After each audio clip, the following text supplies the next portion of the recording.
Good afternoon, everyone. Thank you all for joining me here today. I had a good evening and a really good morning. Spent time getting briefed by Generals McKenzie and his team at CENTCOM and General Clark at his team at SOCOM. The purpose of my visit was to come down here and make sure that the State Department and the Department of Defense were deeply coordinated across a whole broad range of issues. We certainly discussed the ongoing tension in the Gulf, but we talked about a much broader range of issues. If we're to deliver at the State Department on the President's diplomatic objectives, we have to be tightly woven with our military. And I appreciate General McKenzie, General Clark, and their teams spending time with me and my team today to make sure we were doing just that.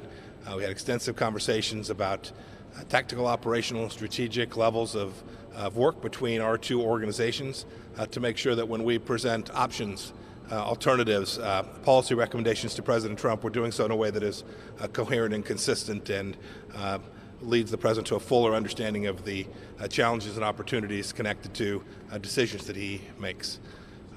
We certainly, as I said, spoke about the challenges in Iran. We talked about the CENTCOM decision that Secretary Shanahan and the President approved to move 1,000 more Americans into theater to make sure that we're in a position to do the right thing, which is to continue to work to convince the Islamic of Iran that we are serious and to deter them from further aggression in the region. It's been our mission since the beginning of this administration to convince the Iranian regime not to move forward with their nuclear program and not to continue to engage in development of their missiles and all the other activities, the malign activities that they've been engaged in around the world. That's why we put in place the pressure campaign that's now been ongoing for a year and a couple months.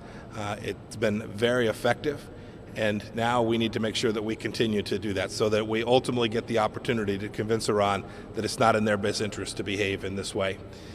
We all have to remember this isn't just 2.5 years or 5 years. This is 40 years of Iranian activity that has led us to this point.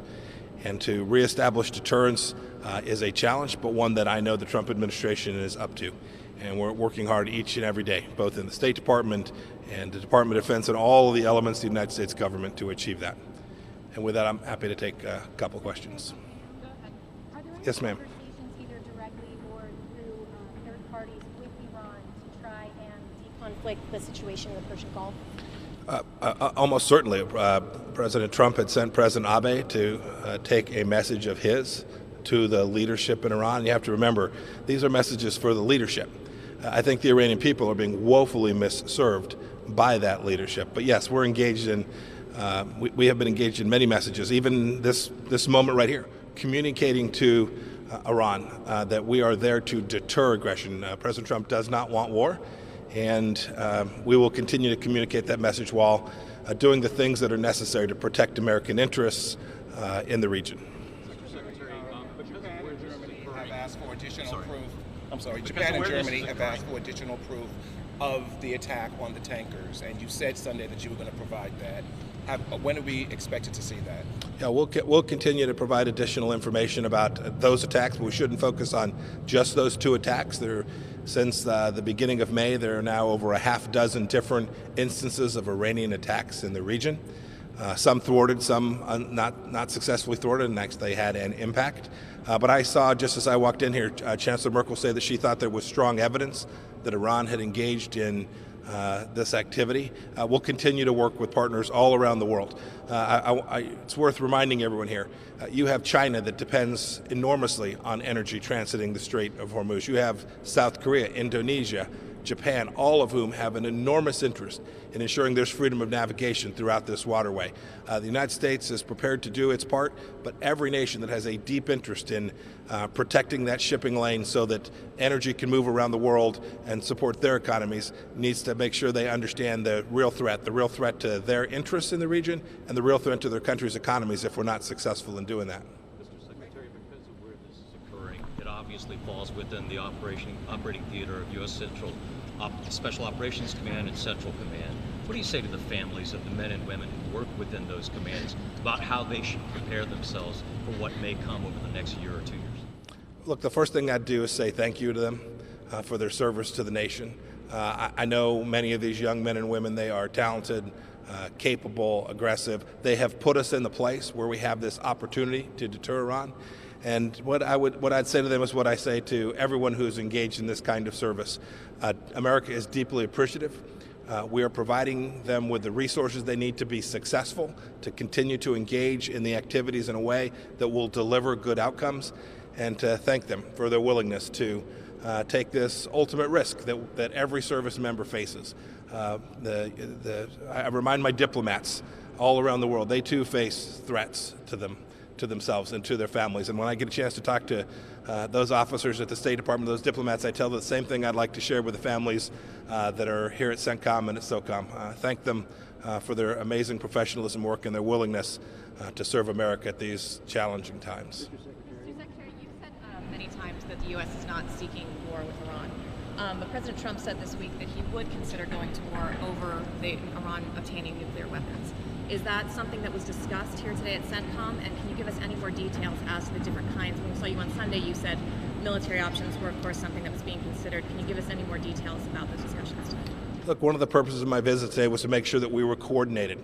The responsibility for diplomacy, achieving the strategic outcomes that President Trump has sent forth, falls on all of us, but the State Department has the first oar in the water on that. But we can't do that without making sure that we have the capability to respond if Iran makes a bad decision. If it makes a decision to go after an American or an American interest, or to continue to proliferate its nuclear weapons program. And so we talked about a broad range of issues here today across all of that spectrum. I know that the soldier, sailor, and airmen and Marines inside of CENTCOM are ready to respond to any threat that the Islamic government of Iran should present to the United States. And we talked about each of those and how to make sure that we were in sync and how we would prepare those options for the President of the United States. Mr. Secretary, what's the advantage of coming here to Tampa to talk with generals rather than talk with generals at the Pentagon?